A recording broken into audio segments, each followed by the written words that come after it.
사도신경으로 함께 신앙을 고백드리겠습니다. 나는 전능하신 아버지 하나님, 천지의 창조주를 믿습니다. 나는 그의 유일하신 아들, 우리 주 예수 그리스도를 믿습니다. 그는 성령으로 잉태되어 동정녀 마리아에게서 나시고 본디오 빌라도에게 고난을 받아 십자가에 못 박혀 죽으시고 장사된 지 사흘 만에 죽은 자 가운데서 다시 살아나셨으며 하늘에 오르시어 전능하신 아버지 하나님 우편에 앉아 계시다가 거기로부터 살아있는 자와 죽은 자를 심판하러 오십니다. 나는 성령을 믿으며 거룩한 공교회와 성도의 교제와 죄를 용서받는 것과 몸의 부활과 영생을 믿습니다. 아멘. 찬송가 함께 올려드리겠습니다. 찬송가 429장입니다. 찬송가 429장 함께 올려드리겠습니다.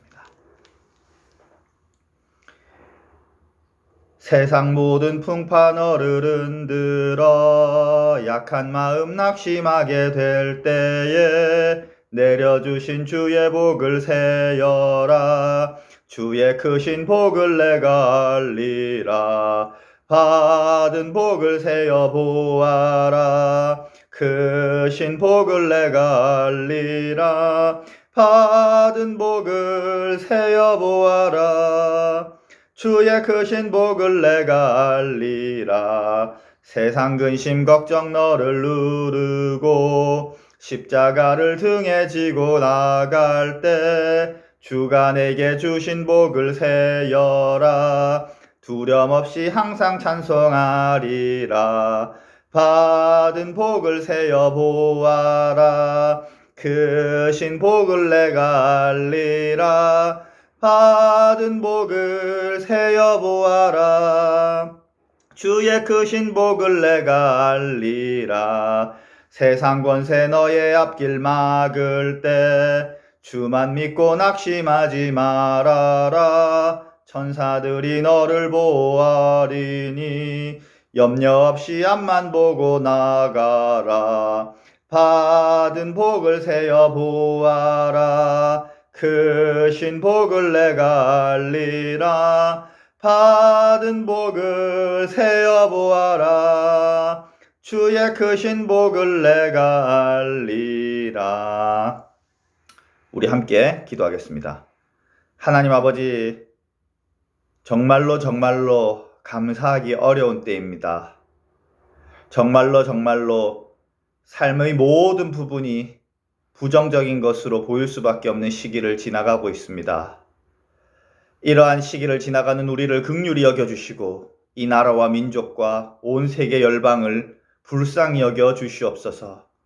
하나님 아버지, 오늘 우리에게 주시는 말씀을 통하여서 우리의 삶이 부정적인 것으로만 가득 차지 않았음을, 그리고 여전히 우리에게는 감사함이 흘러 넘칠 수 있음을 깨닫게 하여 주시옵소서. 모든 말씀 주 예수 그리스도 이름으로 기도드렸습니다. 아멘. 함께 살펴볼 말씀은 사무엘상 8장 1절에서 9절 말씀입니다. 사무엘상 8장 1절에서 9절까지의 말씀입니다. 제가 가진 성경으로는 구약 성경 418면에 위치해 있습니다.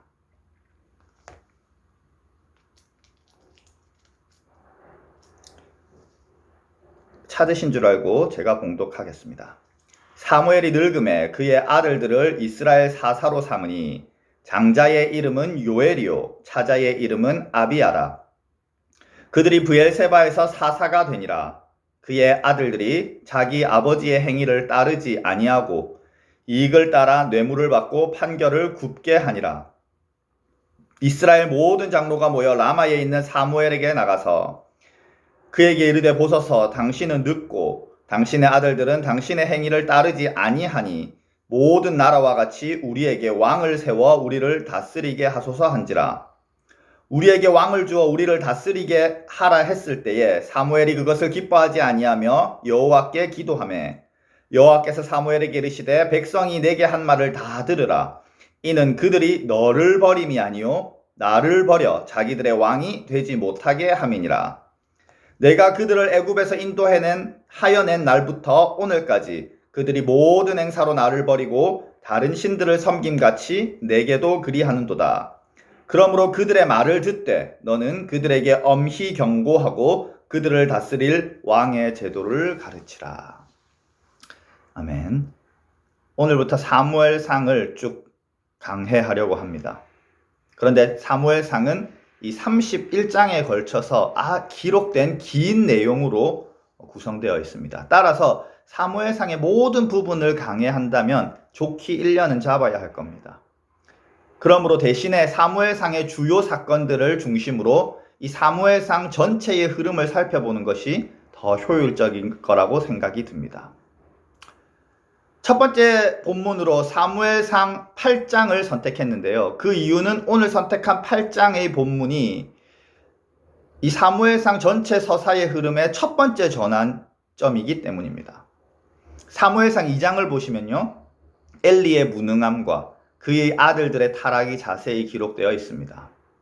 엘리의 아들들은 하나님께 바칠 제사의 제물들을 마음대로 취급하는 죄악을 범하고 있습니다. 뿐만 아니라 회막문에서 수종드는 여인들과 동침하는 악행을 저지르고 있습니다.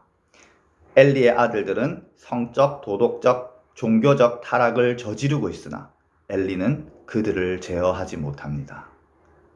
그에 반해 사무엘상의 저자는 사무엘을 다음과 같이 묘사합니다. 2장 26절을 제가 읽어드리겠습니다. 아이 사무엘이 점점 자라매 여호와와 사람들에게 은총을 더욱 받더라. 사무엘상 서사의 극 초반부터 엘리 집안과 사무엘은 날카롭게 대조를 이루고 있습니다. 이러한 대조는 3장에 가서 더욱더 명확해집니다. 하나님께서 엘리와 그의 집안을 대하는 태도와 사무엘을 대하는 태도가 극명하게 갈리기 때문입니다. 3장 1절을 제가 읽어드리겠습니다.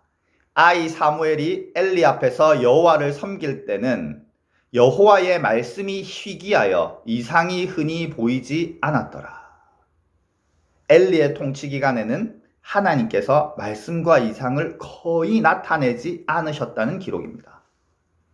그런데 3장에서 사무엘에게 결정적인 사건이 발생합니다.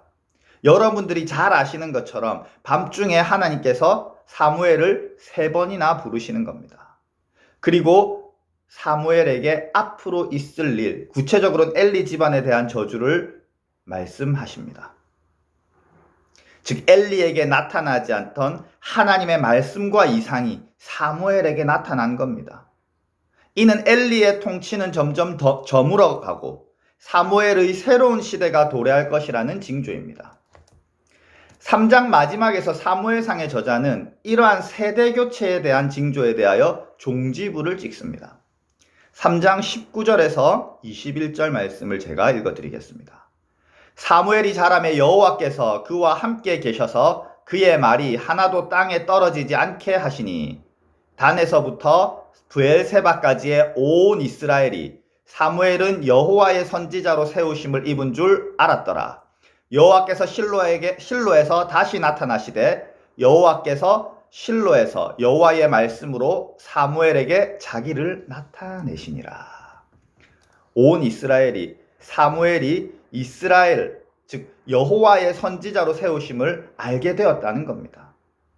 여호와 하나님께서 사무엘의 말이 하나도 땅에 떨어지지 않게 하시고 여호와의 말씀으로 사무엘에게 자신을 드러냈기 때문입니다.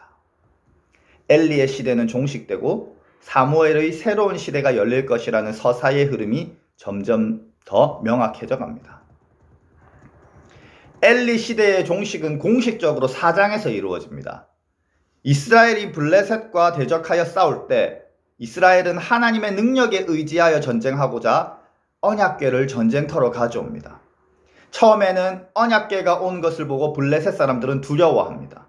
그러나 금세 용기를 내어 이스라엘에게 대적합니다. 그 결과 이스라엘은 참패를 하게 됩니다. 그리고 언약궤를 빼앗겨 버리죠. 즉 하나님의 영광이 이스라엘에게서 떠나버린 겁니다. 정확히 말하면 엘리 통치하에 있는 이스라엘로부터 하나님의 영광이 떠난 겁니다. 그리고 엘리의 아들들은 죽음을 맞이합니다. 이 소식이 전해지자 엘리 역시 죽음을 맞이하죠. 엘리와 그의 집안의 시대는 종식된 겁니다. 엘리의 아들 비느하스의 아내의 입술을 통하여 이러한 사실이 더욱 명확하게 드러납니다. 출산을 앞두고 있던 비느하스의 아내는 그의 남편과 시아버지의 죽음, 그리고 이스라엘의 패배를 듣게 됩니다. 그리고 갑자기 배가 아파 출산을 합니다. 그리고 죽어갑니다. 산파들이 그녀에게 아들을 낳았다고 알려주며 안심시키려 합니다. 그때에 비느하스의 아내는 자신의 아들의 이름을 이가봇이라고 짓고 죽음을 맞이합니다. 이가봇은 무엇입니까? 하나님의 영광이 이스라엘에게서 떠났다는 겁니다. 언약궤는 블레셋에게 빼앗겼습니다. 그러나 언약궤는 블레셋에 가는 곳마다 재앙을 일으킵니다. 언약궤가 이르는 곳마다 죽음과 질병이 일어납니다. 따라서 블레셋 사람들은 언약궤를 자신의 지역에 받지 않으려 합니다. 마치 폭탄 돌리기처럼 여기저기 돌리다가 결국 견디지 못하고 이스라엘에게 돌려보내자고 결정합니다. 이 사건은 한 가지 사실을 드러냅니다. 비록 이스라엘이 블레셋에게 패배했지만 그것은 하나님의 패배가 아니라는 겁니다. 엘리와 그의 집안의 패배라는 겁니다. 하나님께서는 직접 블레셋의 영토에 들어가셔서 죽음과 질병으로 블레셋을 치시고 굴복시킨 거죠. 그러한 연유로 블레셋은 언약궤를 이스라엘로 돌려보내는 겁니다. 하나님께서는 블레셋을 이기시고 이스라엘로 영광스럽게 복귀하신 겁니다. 그런데 이 언약궤가 돌아온 타이밍이 절묘합니다. 7장 15절 이하를 보시면 알 수 있듯이 언약궤가 돌아오자마자 사무엘의 통치가 시작됩니다. 이는 여호와의 영광이 엘리의 집을 떠나 사무엘에게로 돌아왔다는 의미를 내포하는 겁니다. 이제 사무엘의 새로운 시대가 개막되었고 그 시대에는 하나님의 영광이 함께 한다는 겁니다. 즉 사무엘의 통치는 하나님에 의해서 제가된 것이라는 사실을 드러내는 거죠. 여기서 우리가 기억해야 될 것은 사무엘상은 사사시대에서 왕정시대로의 전환을 설명하는 기록입니다. 특히 사무엘은 사사시대에서 왕정시대로 이어주는 마지막 사사로 등장합니다. 그런데 하나님께서는 사무엘, 즉 마지막 사사인 사무엘의 사사적 통치를 허락해 주셨다는 겁니다. 엘리에서 사무엘로 전환된 세대 교체는 사사 시스템의 폐기가 아니라는 겁니다. 하나님께서는 사사 통치를 부정하지 않으셨다는 거죠. 그저 잘못된 부분만 바꿔서 계속 사용하기 원하셨던 겁니다. 지도자만 바꾸면 사사 시스템은 여전히 이스라엘에게 유효한 체제였다는 겁니다. 그것이 하나님의 판단이라는 거죠. 하나님의 뜻이고. 이러한 배경에서 우리는 8장을 읽어내야 합니다. 이스라엘 백성은 왕을 요구합니다. 이제 사사 시스템은 지긋지긋하다는 거죠. 그 근거로 사무엘 아들들의 악행을 제시합니다. 1절에서 5절을 제가 한번 읽어드리겠습니다. 사무엘이 늙음에 그의 아들들을 이스라엘 사사로 삼으니 장자의 이름은 요엘이요 차자의 이름은 아비야라. 그들이 브엘세바에서 사사가 되니라. 그의 아들들이 자기 아버지의 행위를 따르지 아니하고 이익을 따라 뇌물을 받고 판결을 굽게 하니라. 이스라엘 모든 장로가 모여 라마에 있는 사무엘에게 나가서 그에게 이르되 보소서 당신은 늙고 당신의 아들들은 당신의 행위를 따르지 아니하니 모든 나라와 같이 우리에게 왕을 세워 우리를 다스리게 하소서 한지라. 사무엘의 아들들의 악행을 근거로 삼아서 체제 전환을 요구하는 장면입니다.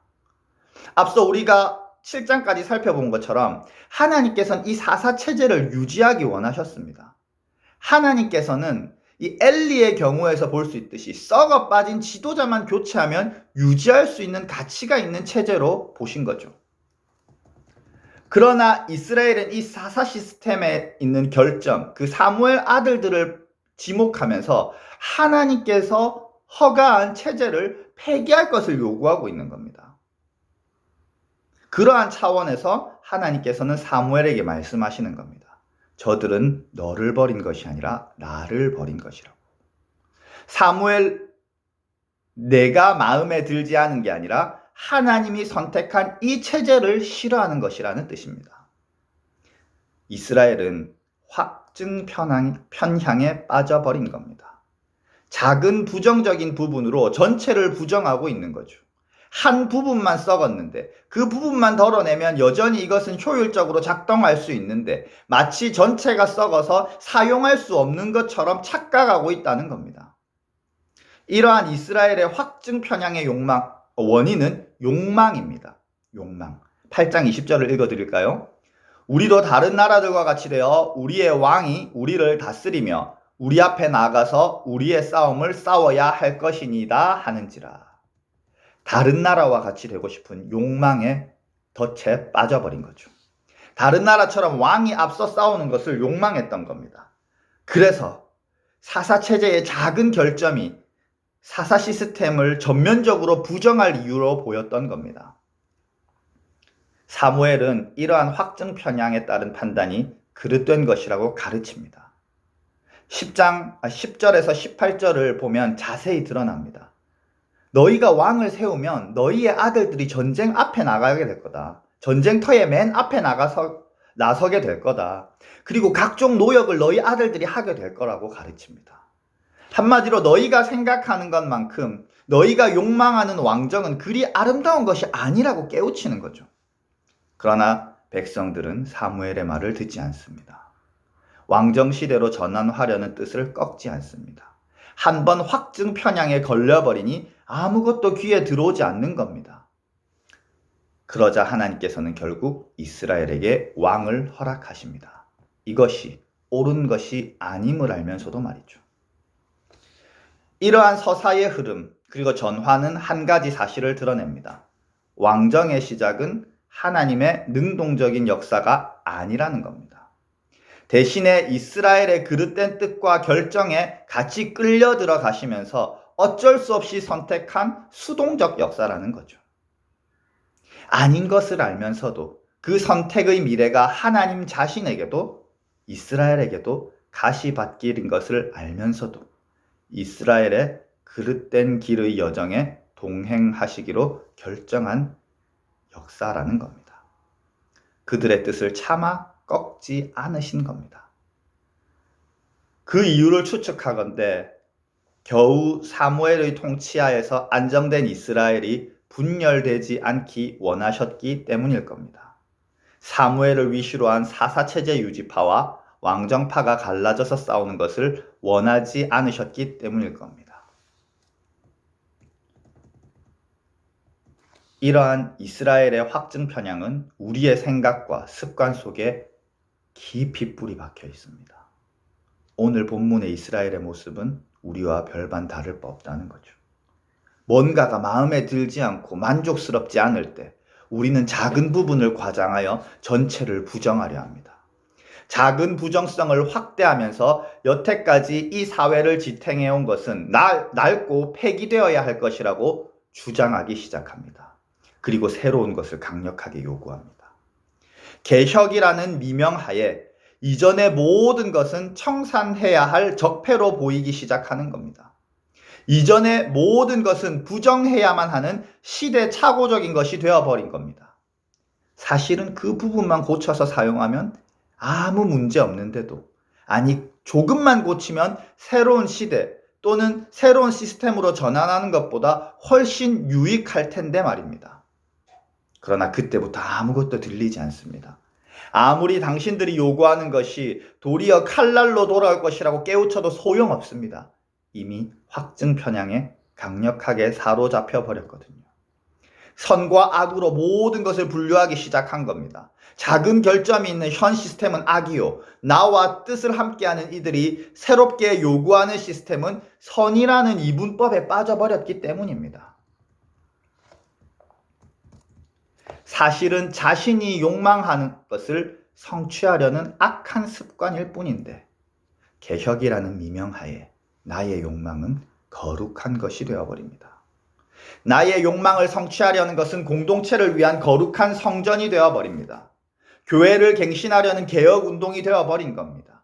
확증 편향은 하나님의 뜻을 오독하고 나의 욕망을 관철시키려는 이기심을 하나님의 뜻으로 탈바꿈해 버립니다. 그렇게 하나님마저 나의 욕망을 이루기 위한 행보에 끌어들여 버리는 겁니다. 이스라엘이 기어코 하나님을 왕정시대로 끌어들였던 것처럼 말이죠. 뿐만 아니라 이기적인 욕망을 향해 헐떡이는 내 모습이 정의의 투사의 모습으로 탈바꿈해 버립니다. 이처럼 확증 편향이란 판단의 오류를 넘어서 이기적인 욕망을 성취하려는 죄성으로 변질되어 버리는 겁니다. 뿐만 아니라 하나님의 이름을 망령되이 일컫는 신성모독의 죄에 빠져버리는 겁니다. 자신의 죄성을 정확하게 보지 못하고 계속해서 죄를 쌓아가는 그릇된 길에 빠져버리는 겁니다. 우리는 국가와 교회, 타인을 향하여서도 이러한 확증 편향의 습관을 부리곤 합니다. 그래서 국가도 교회도 타인도 다 증오하고 부정하게 되는 겁니다. 그렇게 우리는 그릇된 증오에 빠져 아무것도 긍정적인 것을 찾을 수 없는 메마른 영혼이 되어가는 겁니다. 그렇게 나의 내면과 영혼은 말라 비틀어져 이 사람 저 사람을 아프게 하는 가시와 같은 존재가 되어가는 겁니다. 심지어 자신의 삶에 대해서도 확증 편향의 죄성에 빠지게 됩니다. 자신의 삶을 지탱해온 모든 것들을 부정하게 되는 거죠. 그렇게 자신의 삶이 마치 전면적으로 부정해야 하는 것처럼 바라보면서 비관주의의 늪에 빠져 죽어가는 겁니다. 그리고 이 삶을 중단하든지 아니면 여태까지 살아온 것과 온 것과 정반대의 행보로 가는 극단적인 선택을 하게 되는 겁니다. 그렇게 잘못된 선택을 하며 자신을 망쳐버리는 겁니다. 나아가서 자신의 삶에서 여태까지 도와주고 지탱해 주었던 모든 존재들까지 색안경 끼고 바라보기 시작하는 겁니다. 몇 가지 마음에 안 드는 것 때문에 어쩌다 한번 서운하게 한 것 때문에 그들마저 전면적으로 부인해 버리는 것이죠. 그렇게 우리는 외로운 영혼이 되어가는 겁니다. 메말라 죽어가는 내 영혼을 붙잡아 줄 사람 하나 없는 광야 속에 자신을 내던지는 겁니다. 사랑하는 형제자매 여러분, 이제 우리 스스로에게 질문해 보아야 합니다. 내가 발견한 부정적인 부분들을 과장하고 있지 않은지 말입니다.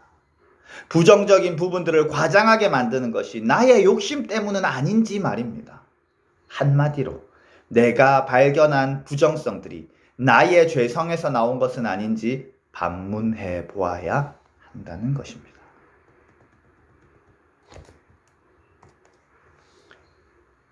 여기서 한 가지 짚고 넘어가려 합니다. 이스라엘은 사사 통치라는 시스템에 왜 만족하지 못했던 것일까요? 왜 전면적으로 부정하고 싶었던 것일까요? 이유는 그리 복잡하지 않습니다. 사사 통치라는 시스템 안에서 이루어졌던 하나님의 통치와 보호하심에 대한 감사함이 없었던 겁니다. 비록 몇 가지 마음에 안 드는 부분은 있지만 그래도 이 체제가 우리를 지탱해왔고 지켜주었던 것이구나라는 감사한 말입니다. 바꿔 말하면 긍정적인 것을 발견하려는 노력의 부족함 때문이었던 겁니다. 부정성에만 과몰입하는 잘못된 영적 습관 때문이었던 겁니다. 여기서 저는 바울의 고백이 떠오릅니다. 하나님의 지으신 모든 것이 선함에 감사함으로 받으면 버릴 것이 없나니. 하나님의 지으신 모든 것이 선함에 감사함으로 받으면 버릴 것이 없나니. 이러한 고백을 바꾸어 말하면 다음과 같습니다. 감사할 줄 아는 사람은 몇 가지 부정적인 것 때문에 자신에게 주어진 것과 여태까지 자신을 지탱해온 것을 버리지 않는다. 즉 긍정적인 측면에 대한 시각을 놓지 않는 사람은 확증 편향의 오류에 빠지지 않는다는 겁니다. 반면에 감사함이 없는 심령은 바꿔 말하면 긍정적인 것을 발견할 줄 모르는 사람입니다. 따라서 작은 부정성만 눈에 띄어도 그 부정성은 급격하게 팽창하고 모든 긍정성을 덮어버리는 거죠. 그래서 확증 편향의 오류에 쉽게 빠져 영혼과 내면이 말라 비틀어져 가는 겁니다. 사랑하는 한울교회 성도 여러분, 지금 우리에게 필요한 것은 감사의 회복입니다. 감사하기 어려운 상황에 놓여 있다는 것을 잘 압니다. 지독한 경제적 어려움과 끝이 보이지 않는 코로나 전국이 삶의 부정성을 확대하고 있다는 것도 잘 압니다. 그렇기 때문에 확증 편향의 오류에 빠져서 모든 것을 부정하고 자신마저 부정하는 영적 질병에 빠지기 쉽습니다. 이런 때이기 때문에 우리는 감사를 회복해야 합니다. 즉, 내 삶에 있는 작은 긍정성을 발견하려는 영적 훈련을 쉬지 말아야 한다는 것이죠. 이러한 상황에서 감사는 자기 기만이 아닙니다. 도리어 감사 없는 영혼은 상황을 오판합니다. 작은 결점을 가지고 모든 것을 부정하는 판단 오류에 빠진다는 겁니다. 그렇게 우리를 그릇된 길로 인도합니다. 어려울 때일수록 냉정해야 합니다. 냉정하고 정확하게 판단하기 위해서 우리는 감사를 회복해야 합니다. 삶의 긍정성을 발견하는 영적 습관이 회복되어야 합니다. 작은 부정성이 마치 모든 것이 망해버린 것처럼 생각하게 만들지 않도록, 착각하게 만들지 않도록, 그래서 삶을 포기하지 않게 하도록 말입니다. 작은 부정성이 우리를 삼켜버리지 않도록 말입니다. 마지막으로 권면드립니다. 이 시간 이후에 자리에 가만히 앉아서 자신의 삶을 잠잠히 돌아봅시다. 떠오르는 부정성은 지나치시고 그래도 긍정적인 부분은 무엇이 있었는지 메모해 봅시다. 그리고 그것들을 붙들고 기도합시다. 하나님 감사합니다 라고 말이죠. 이러한 감사의 습관이 우리의 삶에 깊이 뿌리 내릴 때에 신비로운 기적이 일어날 것입니다. 내 삶을 꽉 붙들고 있었던 그 부정성의 영향력이 약해지는 신비로운 기적 말입니다. 그동안 내 삶을 과도하게 부정적으로 보게 만들었던 그 사건과 기억들이 옅어지는 신비로운 기적 말입니다. 뿐만 아니라 나를 둘러싸고 있던 것들, 그리고 다른 사람에 대한 미움과 증오도 옅어지는 신비로운 기적 말입니다.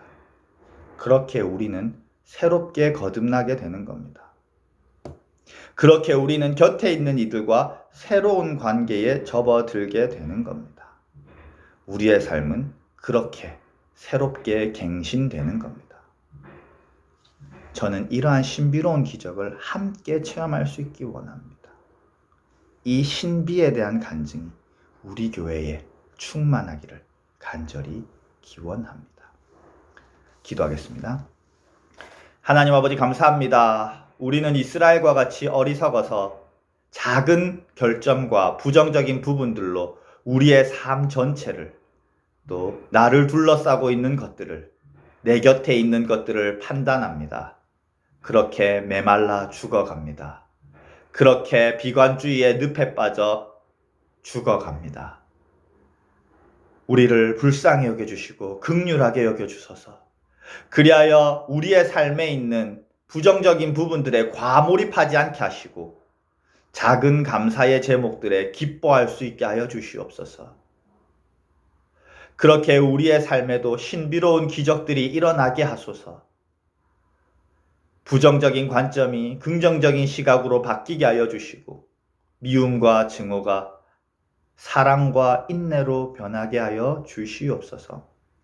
모든 말씀 주 예수 그리스도 이름으로 기도드렸습니다. 아멘.